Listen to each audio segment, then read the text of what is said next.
campaign to pay a big welcome.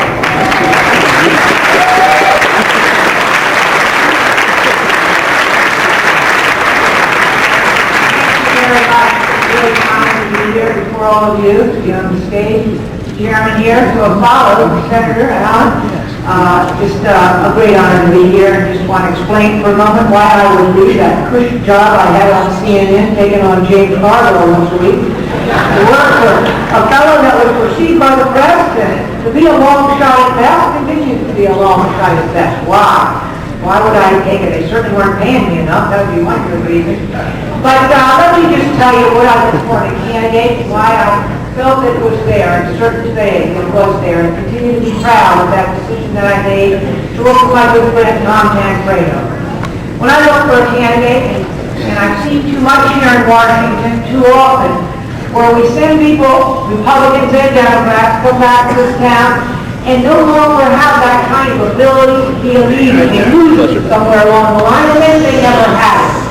Because of a few phone calls from the fellows that are in charge, they switch their vote from this to that, and you find Republican House, Republican Senate, and a Republican President increasing the size of our government, refusing to do their job when it comes to the illegal immigration, securing our border, protecting our people, who vote for an entitlement bill, a huge entitlement, an anathema to conservatives. And you wonder what is going on out there. As I travel this country, as I have for the last dozen years, in different political situations in the last 2 years, on the issue of illegal immigration, you know what the number one question I would get?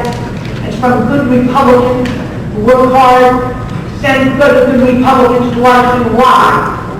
Why is it that they refuse to do their job? Why is it that George Bush, who we support time and again, refuses to do their job?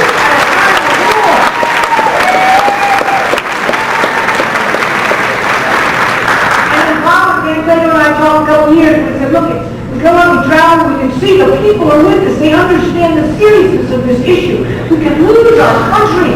We can lose our country. They're trying to sell us out back there in Washington. They're influenced by corporate America too unwilling to do what they know is right because the press might call them names. They're not leadership. They deserve the kind of people who feel strongly, are not worried about people calling them, that have the courage of their convictions, the passion for the ideas, who understand the seriousness, and understand that the country's at risk, and they will do everything to make certain that we do not lose this great country, that we turn over to our young ones that kind of greatness and wonderful place that we all call home. So as I traveled, Tom and I talked, I said, this question, as I try to answer it, why? Why is Washington not doing their job? I finally realized the answer wasn't, oh, it's this, it's corporate America, it's their political correctness, but that's not the answer. What the answer is, it's no longer time to talk about the fact that Washington is selling us out. It's time to tell Americans to get out of their fear and stop complaining, and stop saying, look what's happening. It's their country. They need to stand up and speak out and refuse to allow their elected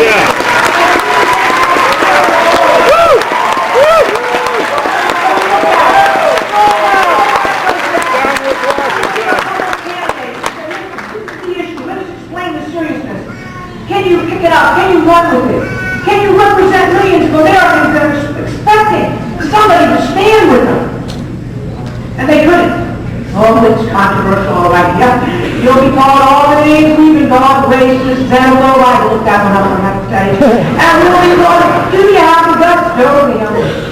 And that's when Tom Tancredo and I talked to him about it, and said, look, there's lots of reasons to get a race. These people across the country deserve representation. They deserve a voice. And they deserve to make certain that when they speak out, people will hear them. And you got the right to make certain this issue became the issue. And when we got there in Iowa early on, it's not really that big of an issue. I told union leader told us, hey, this is New Hampshire. How do you think they're running a campaign on this issue? And then we said, do what? People are waiting just to hear it. Just to hear it. Tom Tancredo got into this race, and we started talking about that border, and the other candidates started polling with all their money, and they said, oh, that's a pretty good issue. And the next thing you know, they were talking about the border, going to secure the border. Not a one of them other than Dr. Hunter ever led with this issue, ever talked about it, ever showed any kind of leadership, or even the courage to even raise this issue. And this campaign until Tom Tancredo went out there. And so he moved on.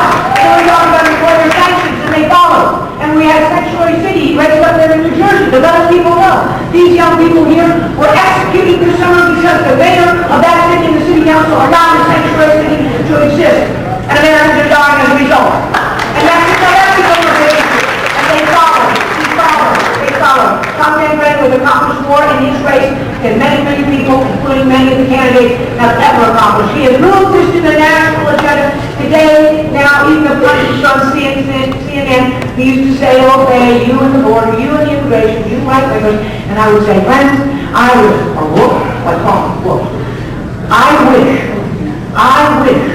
all those Americans who believe as I do were right-wing conservatives, because the country would be a far greater place.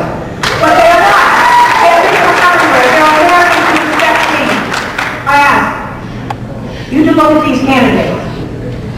Who's the leader of them? Who's out there for 10 years championing? Who takes care of all of that activity? People calling names and says, no, I don't care, I'll keep raising it. Ron Paul was never out there on the illegal immigration issue.